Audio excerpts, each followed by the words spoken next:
Just ఒక్క line instruction చాలు, complete project output ready. Perplexity AI కొత్త ప్లాట్ఫామ్ పర్ప్లెక్సిటీ కంప్యూటర్ని లాంచ్ చేసింది. ఇప్పటి వరకు మనం ఏఐని ఒక క్వశ్చన్ అడిగితే ఆన్సర్ ఇచ్చేది. బట్ ఇప్పుడు మీరు జస్ట్ ఫైనల్ గోల్ చెప్తే సరిపోతుంది. సిస్టమ్ ఆటోమేటిక్గా ప్లాన్ చేసి స్టెప్స్ డివైడ్ చేసి కంప్లీట్ ప్రాజెక్ట్ రెడీ చేస్తుంది.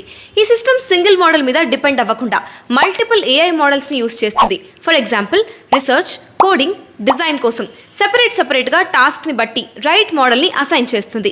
వెబ్ బ్రౌజింగ్ చేయడం, ఫైల్స్ యాక్సెస్ చేయడం, టూల్స్ యూస్ చేయడం, ఫైనల్గా రిపోర్ట్స్, యాప్స్, ప్రోటోటైప్స్ కూడా క్రియేట్ చేయగలదు. ఇది క్రెడిట్ బేస్డ్ సిస్టమ్ మీద రన్ అవుతుంది, అంటే ప్రీపెయిడ్ మెకానిజం అనమాట. అండ్ కరెంట్లీ ఇది కేవలం హైయెస్ట్ టైర్ సబ్స్క్రైబర్స్కి మాత్రమే అవైలబుల్గా ఉంది. సో సింపుల్గా చెప్పాలి అంటే ఏఐని అడిగితే ఆన్సర్ ఇచ్చే స్టేజ్ పోయి ఏఐకి వర్క్ అసైన్ చేసే టైం వచ్చింది. ఈ కొత్త ప్లాట్ఫామ్ గురించి మీ ఒపీనియన్ ఏంటో కమెంట్స్లో చెప్పండి. For more interesting updates do follow Telugu state explain.